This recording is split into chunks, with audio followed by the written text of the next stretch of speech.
So today I will learn something very important, the bounding of Isaac. The story of Abraham and Isaac. And it is a very well-known story, but very often misunderstood, completely screwed up. A billion people are aware of it, both Islam and Christianity, each one distorting it completely to its own reasons. But let's see what the Torah is telling us about the true story of binding of Isaac and moral message. Now, to understand the binding of Isaac, let's repeat what we learned so far.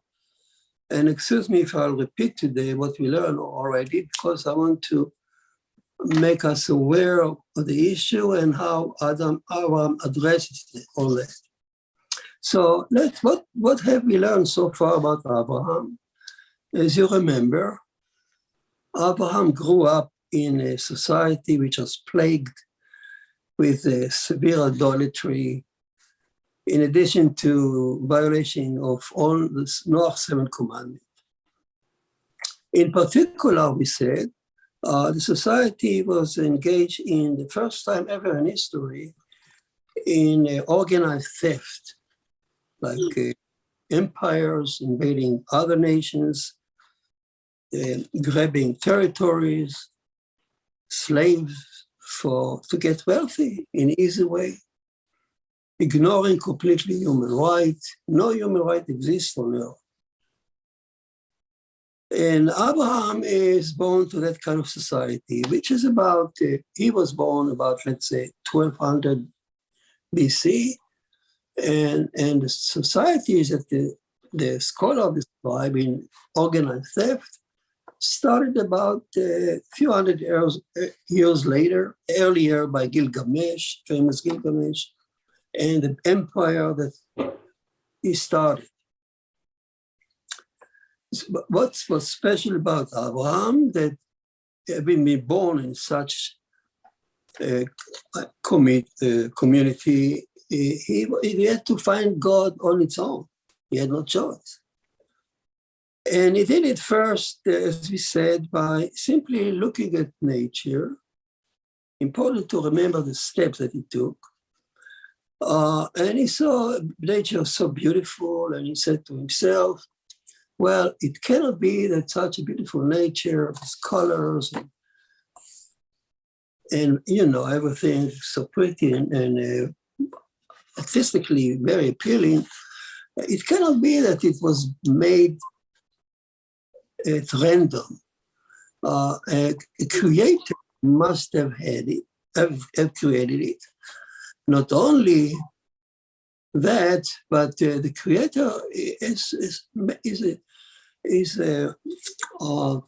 what typifies this creator is that he's an artist, that he's a sculptor, that he is a painter.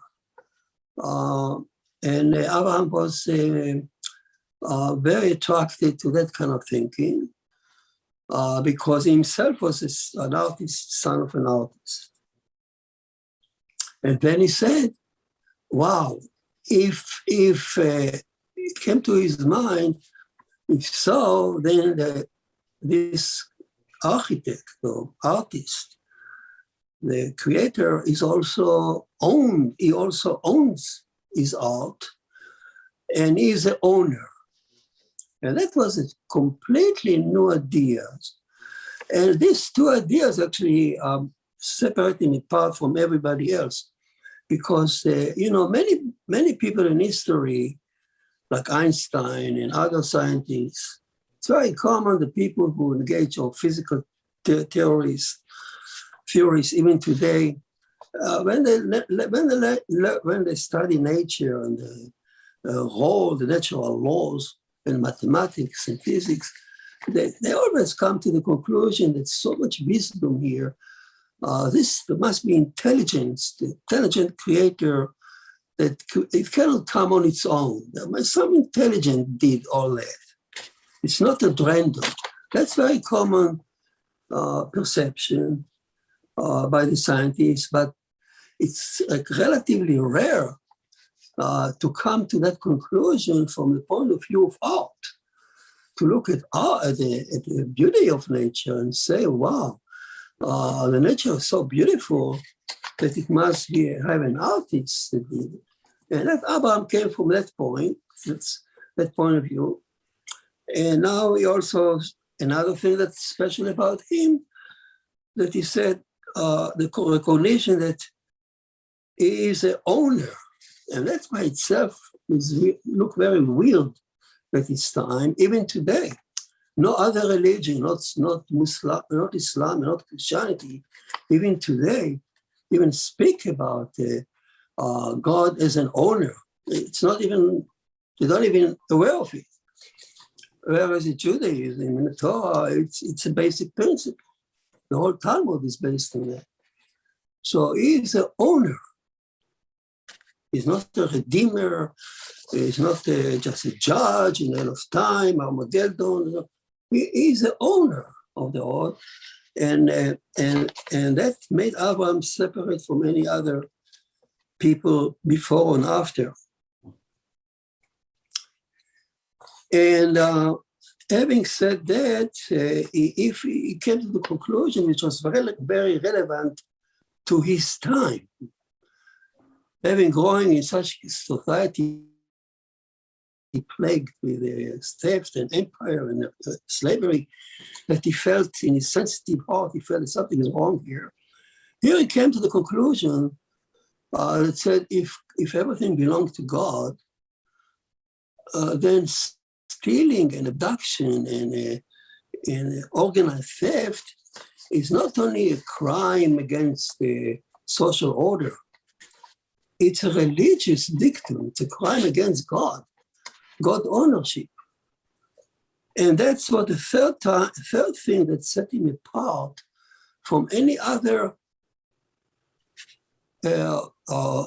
person, any other lawmaker before or after him. There are many books written about that point of view, like Rabbi Sachs, the chief rabbi of Britain that just passed away a year ago, and before him, Rabbi Schachter in New York, conservative theology school, wrote books about this. That until Abraham, yes, society knew that theft is forbidden, or injustice is forbidden. But that was a thing between man and man, not between man and God. What does God has to do if I stole your car or your land or your clothes? I could challenge you and go to the king, and the king will settle the issue according to the law of the land. But this has nothing to do with a God in a temple who is only concerned about his own power and sacrifice and so on.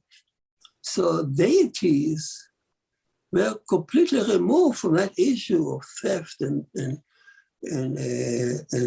injustice, which is number 3 and 4, number 4 and 5 of Noahide. For the ancient world, and even for most people today, they don't relate religion to those issues. I remember a Christian guy came to a Jewish boy and said, "What did you learn in yeshiva today?" And he said, "I learned about buying an ox and changing it with a cow." And he said, "What? That's what you learn in religious school? What about end of time and Satan and Armageddon?" And the Jewish side scratched his head. He said, "What are you talking about? I'm talking about the Talmud." And the Talmud engage in day-to-day life. And so the elevation of this social issue of theft and injustice, which is perceived usually as a man-to-man, to religious dictum, that it violates God's ownership and God's sense of justice. That's a completely new thing, actually introduced by Abraham in a big way. And Abraham, that's what made Abraham fight against the four king and releasing captives, and he didn't want to share anything with King of Sodom and so on. So at that point, when Abraham was 58, maybe earlier, even while he was still in Haran, before he came to the land of Israel, he met, tradition said that he met Noah. Otherwise, he wouldn't know about the seventh commandment. He must have met Noah or Shem, either one of them, Shem, the son of Noah. But Shem lived in the land of Canaan. He lived in Syria, and he must have met Noah, and tradition indeed said it was 58.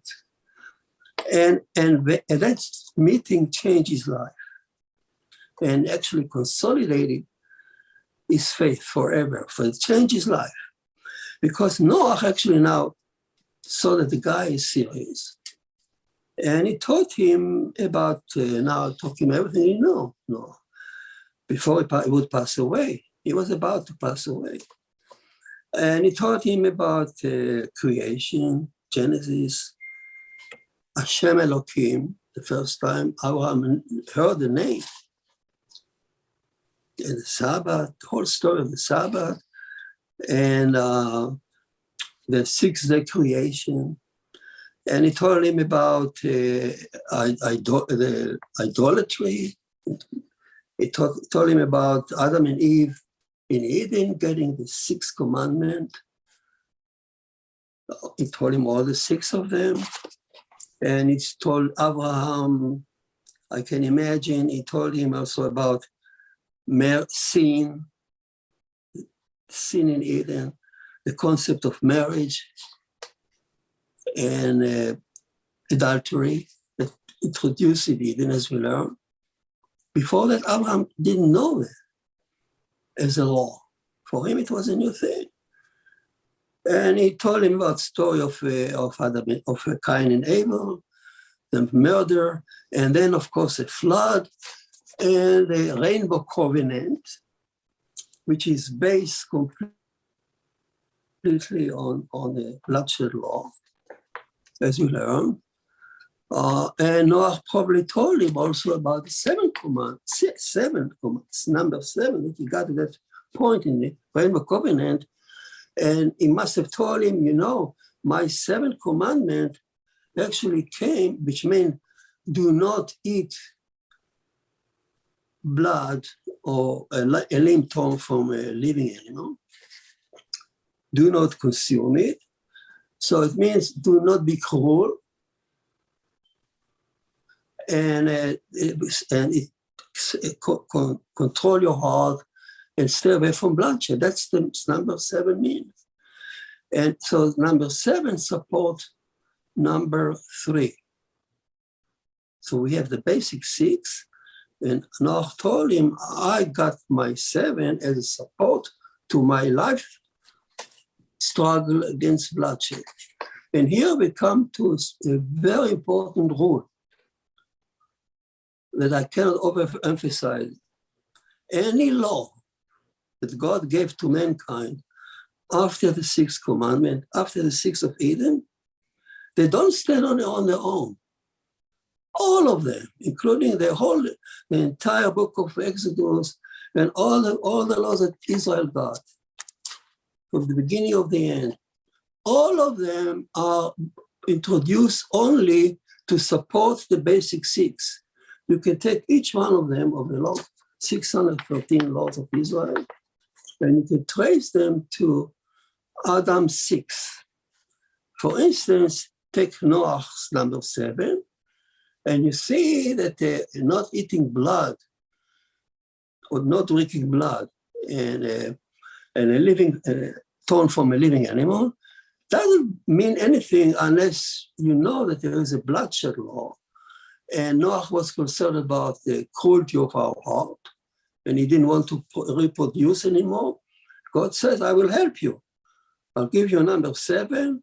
It will help your children to overcome their bloodthirsty desires and character, and it will help them to overcome cruelty, which is a natural thing, to be cruel and to kill. And number 7 came to support it. So will be true from now on. Abraham, we'll see, got number 8, circumcision, to support his fight against theft, which is 4. And Jacob would get number 9 to support the struggle against civil order, which is 5. So all the commandment after, all the commandment given to mankind after on earth, all the commandment that came to mankind on earth came to support the original 6 in Eden. That's a statement that we should carry in our mind. They don't stand on their own legs. They're all on each one of them. You ask yourself, why do I need it? What is commandment he telling me? And you will see. It will help me either to fight idolatry, or adultery, or bloodshed, or theft, or and civil right and blasphemy. Nothing else. All of them can be traced to those 6. Of course, each one of them is a headline. Each one of the 6 is a big headline. So all the other came to support those headlines. So Abraham now, after hearing Noah, he was able to combine the old tradition with the new ideas, and he came to them, call God not only the owner of heaven and earth, or the one who purchased. He says in the Bible, in the Torah, he speaks to Melchizedek, blesses Hashem who purchased. In Hebrew, it says he purchased. He owns heaven and earth, but he also was able to point that this is Hashem, Yud-Heh-Vav-Keh, who owns. In fact, Abraham at that point, if you read the text carefully, you see that Abraham was not aware, could not tell which attribute is more important. Was it attribute of justice, Elohim, or Yud-Heh-Vav-Keh? Imagine him sitting across Noah and asking Noah, my grandfather Noah, tell me, you just told me about the Creator, his attribute. Which attribute is both of them sit in heavenly court? Who is more important? So Noah would probably answer him, my son, I don't know. How come? Abraham said, you don't know who is powerful? He said, I never encountered such a situation. In the flood, as you see in the heavenly court before the flood, both attributes agree. There is a description of this in the text, how the heavenly court sit and judge mankind, if to bring the flood or not. But you see the 2 wings are completely equal. The name of Elohim and the name of Hashem appear in each wing, exactly the same number. Each one speaks from its own agenda, but they both agree that mankind should be annihilated, and both agree that Noah should be saved. So who is greater? You cannot tell. Both agree. after the flood, when Noah prayed to God that promise me that mankind heart will change and you will not bring the flood, unless otherwise I will not procreate. Again, he has a revelation, heavenly court passed by him. But again, both attributes agree. Both of them say, okay, let's sign up the Rainbow Covenant, and your children will live by the Rainbow Covenant. But there is no clash there. Who is greater? I cannot tell you. So Noah will leave the question unanswered from his own experience. He would say, yeah, of course, I can imagine he would say, if the heavenly court judges a person or society, and he find that one has committed more crime, violated more laws, then he merited mercy, of course he will get, I imagine, who is stronger? Elohim will be stronger, but it's not because Elohim is stronger, but the man is more wicked. Or like in Sodom and Gomorrah, they enrage Hashem so much, so they deserve to be overturned. Well, that's not because Hashem was superior to Elohim, but just because they enraged her. But when they clash, the only way to find out, Noah would say, if you see there ever clash, head against head, and each one of them claim very important argument on its own sake, and they present opposite view on the same issue, then you know who is greater. And until now, Noah said, I have no idea. It never happened.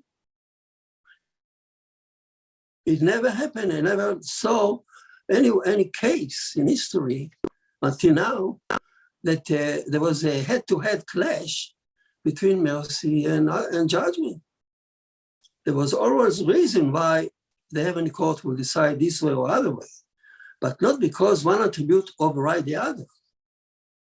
There was no case of direct confrontation between the two attributes. So far, I don't know. So Abraham had no choice but to see if he would learn. We'll see in a minute that Abraham is going to learn that. So here we come now to God accepted Noah combined. He said Noah combined Noah tradition with his own ideas. He called Hashem as a superior, as a owner. But after Sodom and Gomorrah, and after you see the evil around him, Abraham came to the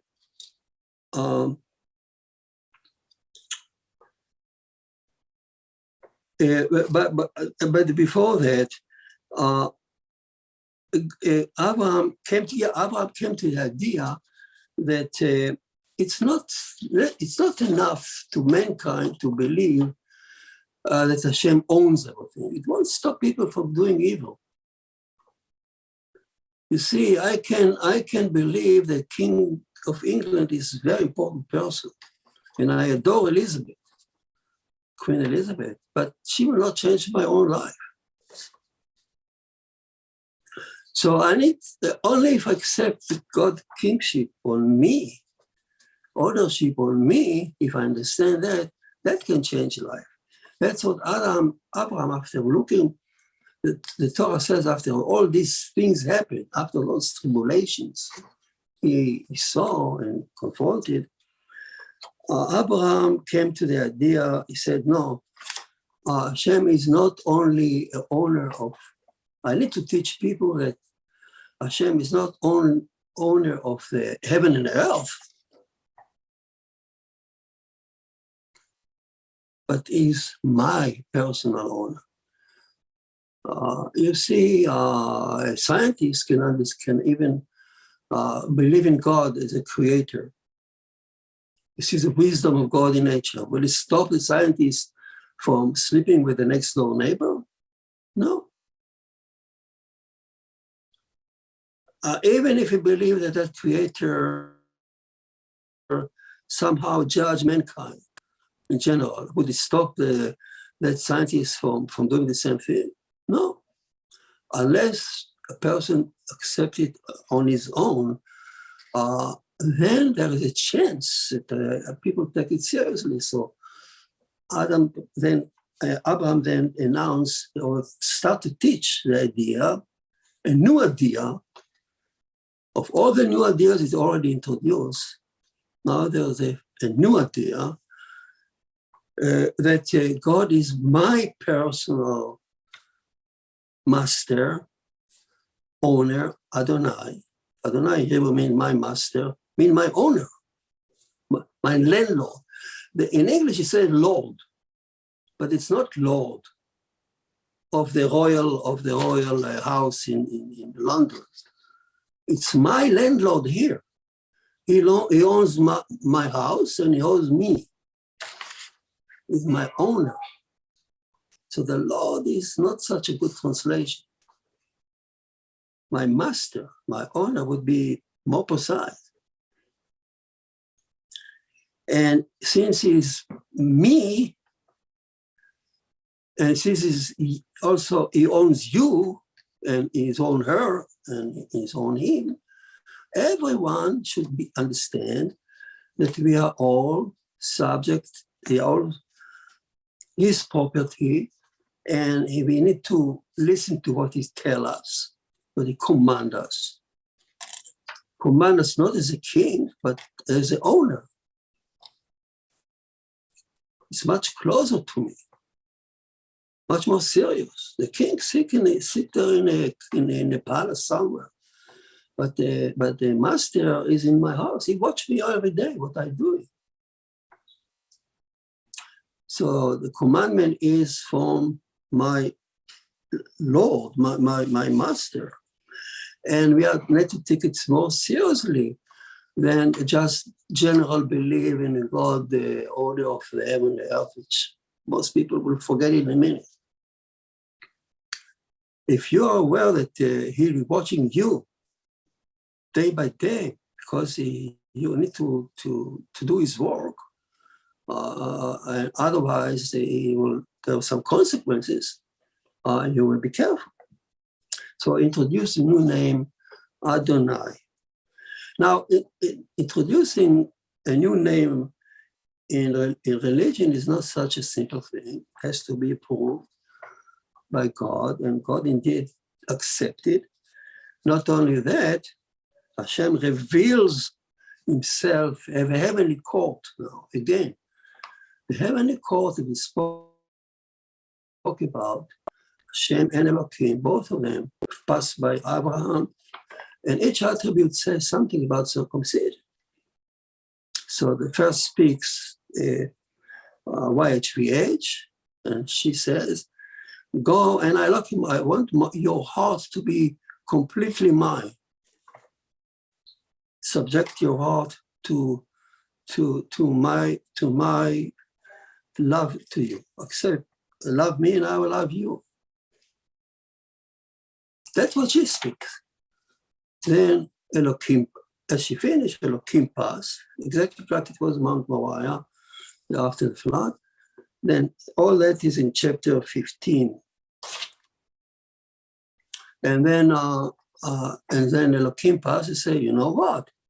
As a token for that new name that you just mentioned, you said, you are my slave. Well, circumcise himself. It's an emblem of my ownership on you. That's the commandment. So here we have the commandment, we have the idea behind it, and we have the heavenly court supporting the new posture of Abraham as my owner.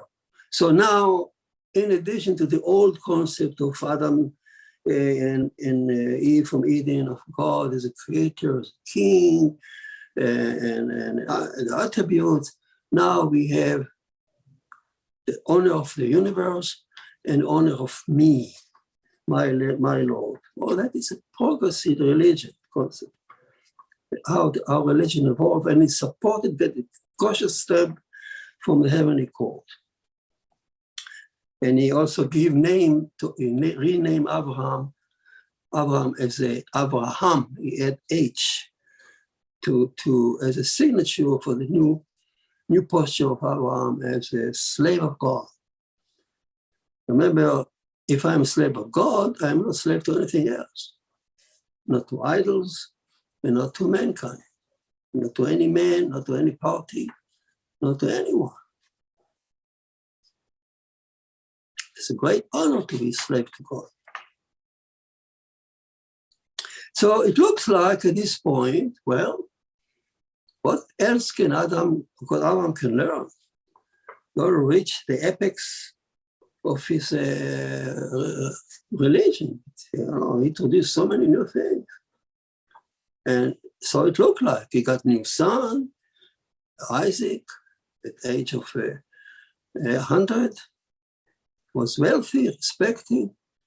He had many followers, allies. What else can he learn? But then Satan notices for Psalm 14 here. What did Satan notice? By the way, Satan is not mix. We shouldn't mix the European Satan, the demon, with the fire and all that, with the Hebrew Satan. It's a totally different concept. I don't know how it's, like many other things, completely mixed. Satan in Hebrew is simply the prosecutor. So in a heavenly court, if the judge sits there on the throne, he's surrounded by clerks.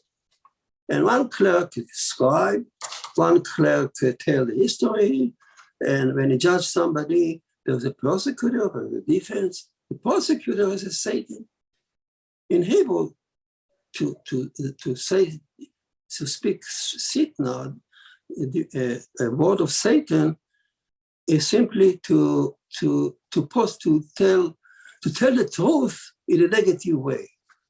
To tell, it's to not to say lie, to say the truth, to bring the truth up before the heavenly court. This guy did this and this. That's the piece. That's a PA job.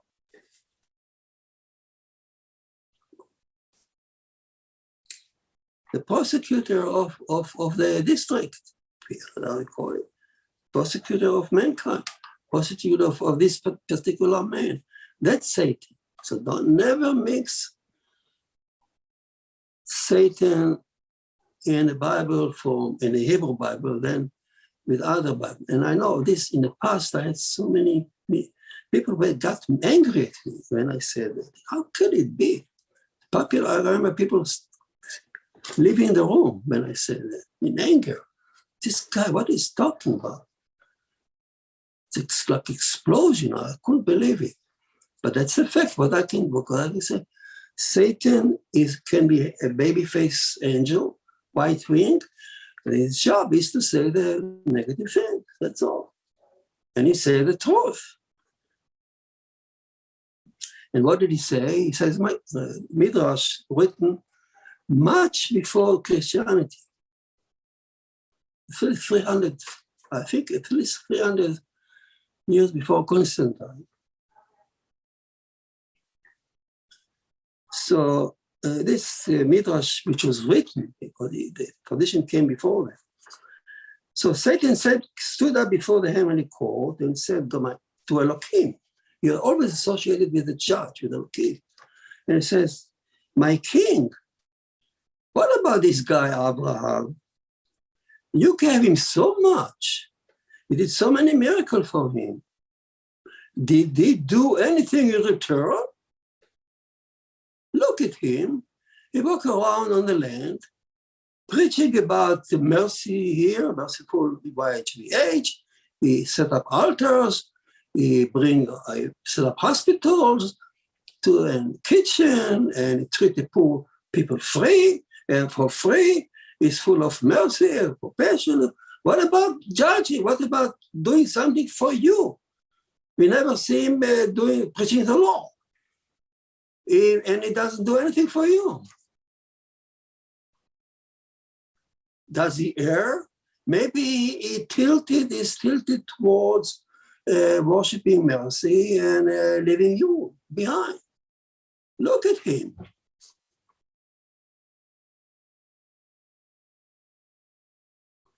And that caught Elohim attention because Satan always brings up some truth. So Elohim says, wow, you're right. Let's try. Now, the word try, nes, is amazing here. Because you can say, why Elohim need to try anything? Why Elohim doesn't know. But the word nes, as you know, probably you heard it from other classes before, nes means a banner. Let's make him a banner for all mankind. Abraham was Noah. Abraham is going to undergo such a test now to teach something for mankind, from Noah, not only for Jews. Let's make Abraham a banner for mankind. Let's see what kind of test is it. Let's go and trust him. So Elohim, you know the story now. Elohim appears to Abraham and asks him the worst thing that he can ask, the harshest thing he can ask. Bring your son, the son that you love so much, to Mount Moriah, and offer him to me as a burnt offering. Now you know the story, and you know the outcome, but I want to show you the slide. Let me try, if I can, how can I put on the slide? I'll try. Photo, slide, done. You cannot replay while other participant is sharing. You need to release. It doesn't take. I need to release me. To release the other watching. Rabbi, go ahead and do it now. I'm sorry, I hit the wrong button. Okay. Okay, I'll do it now. I was not aware that you are here, God. Yes. Thank you. I will allow upload. Oh, great.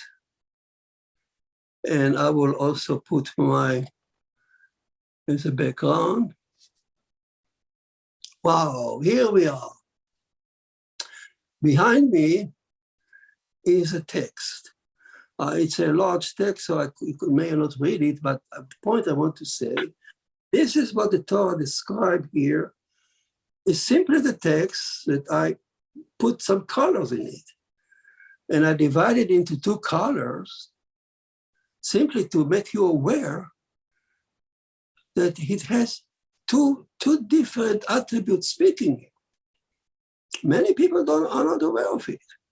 The first part in red is the only speaker is Elohim.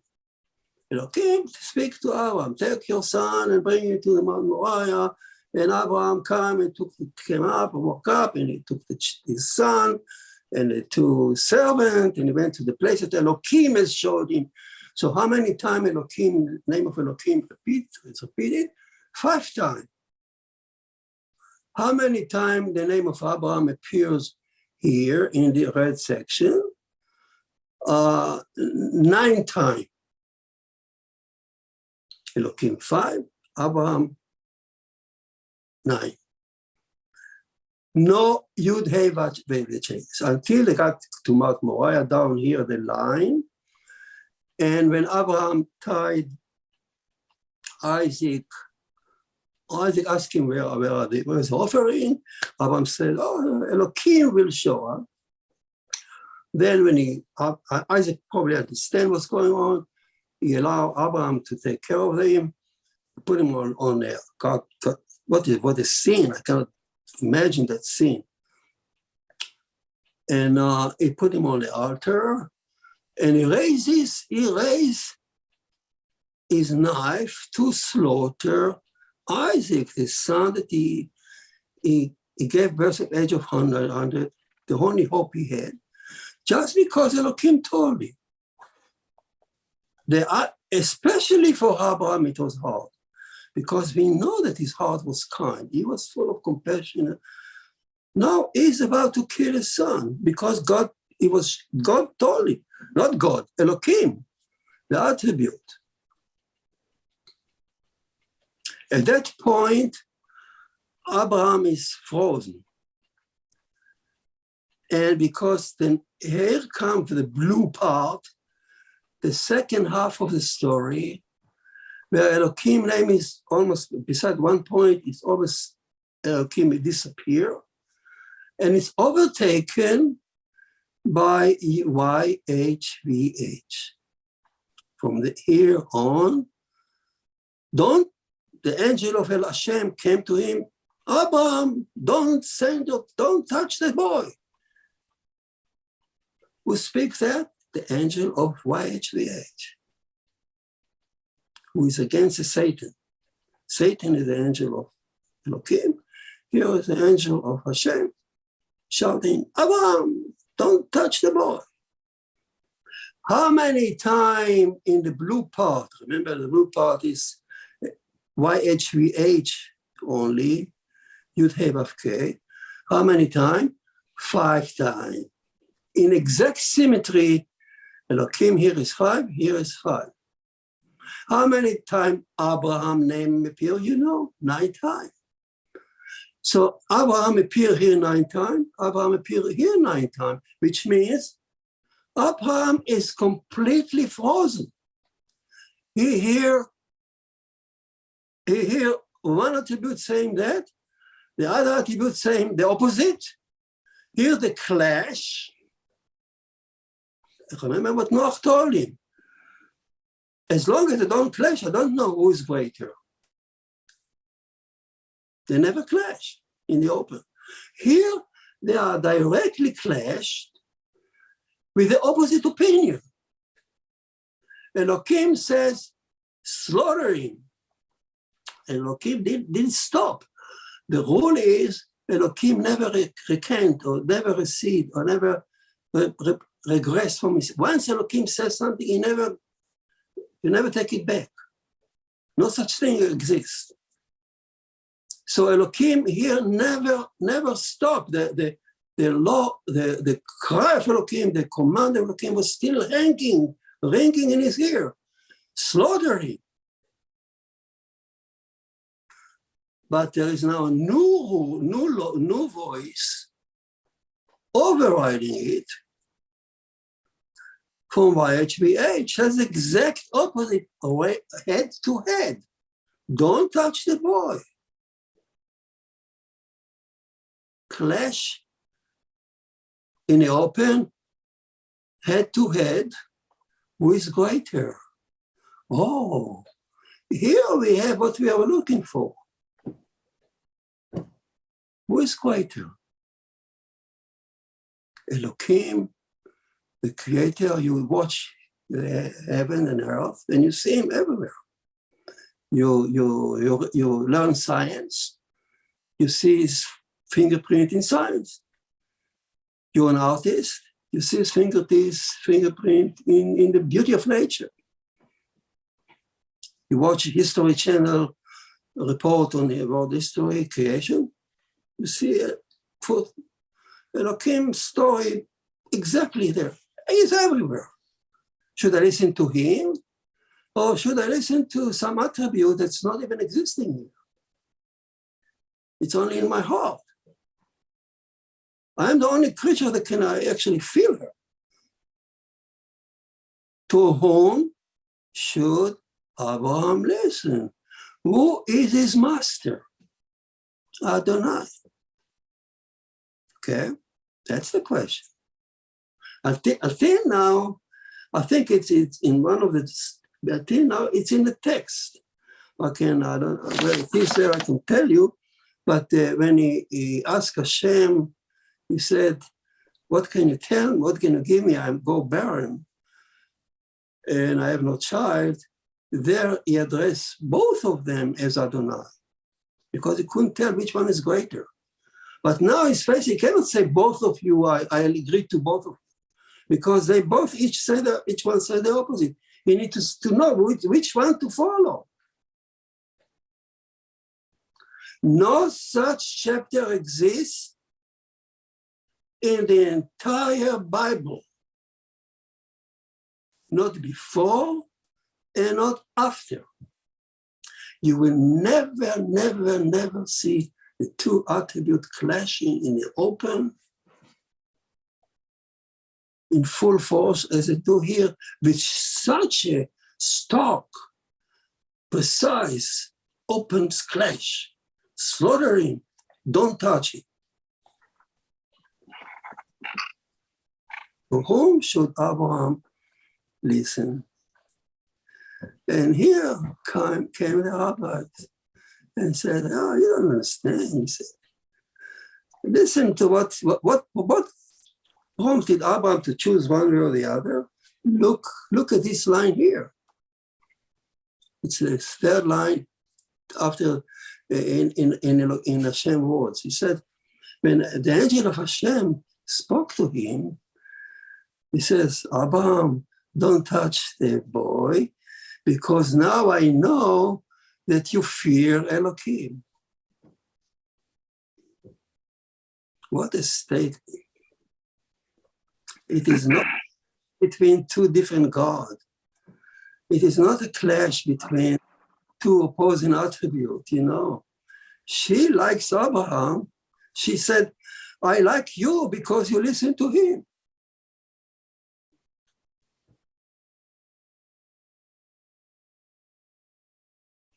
She clapped her hand because he was going to not to follow him, but not to follow her, but to follow him. They are one.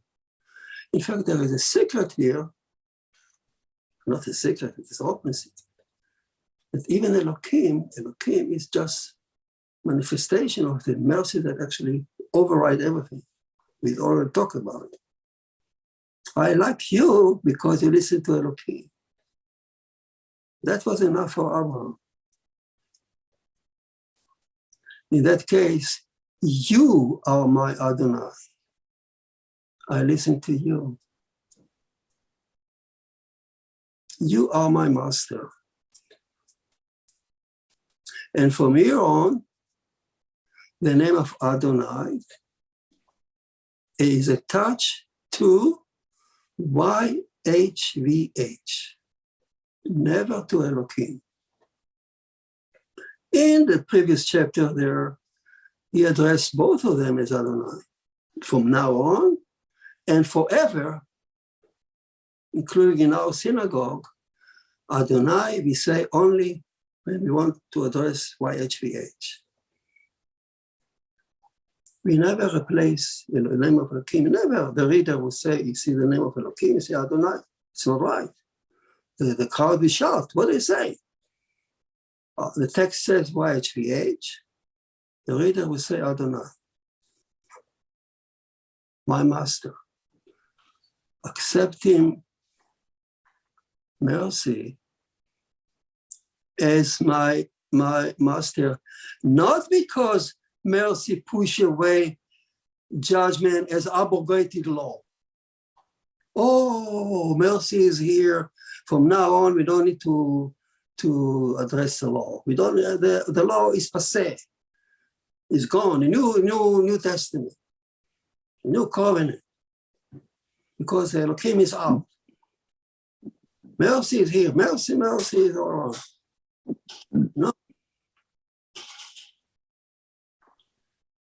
No, we we accept her because she overrides Elohim, not because she pushed him away. Which means now, what is the next? Here, down here, one of the line here, it says that Abraham didn't know what to do. He was attempted to follow her because he understood what she was saying. But how can he now comply with both? She likes him if he listens to Hashem, to Elohim. So how can he abide by both? Oh, you see the ram. By slaughtering the ram, he ameliorated Elohim law, still fulfilled slaughtering something. At the same time, he complied with her. A ram solution is Judaism. Eye for an eye is finger of Elohim hold it. Hashem would say, what do you mean? Eye for an eye? Don't touch your hand to the boy. The solution is a ram. Compensation. Oh, by paying compensation, I didn't fulfill Elohim law, but I did comply with her law, her desire.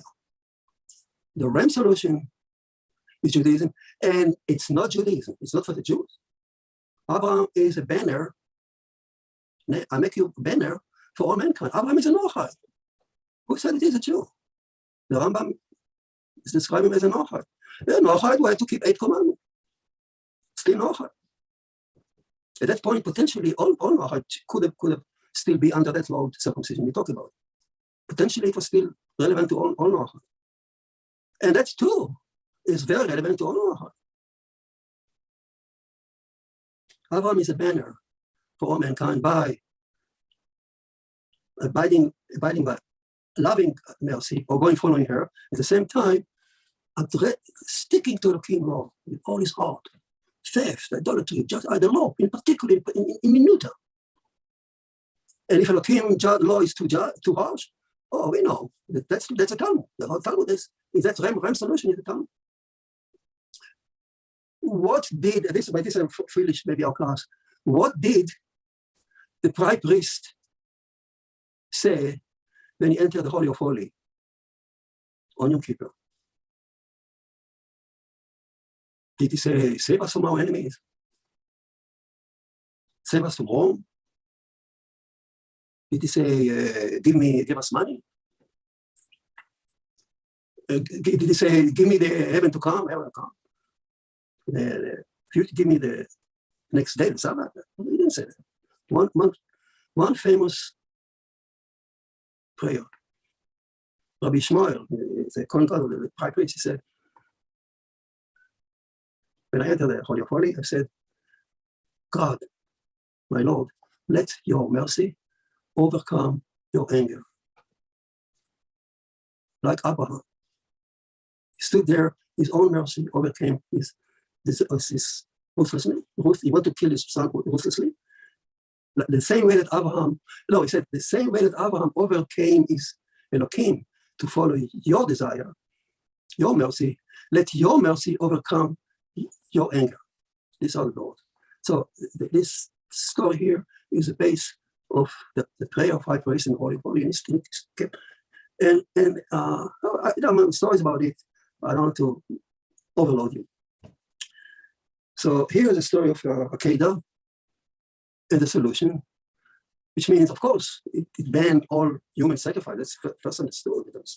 No human sacrifice is possible in Judaism. Certainly not to drink blood, not in Passover, not in any other place. And the ram solution, loving mercy, but at the same time sticking to the law, to the letter. Any question for me?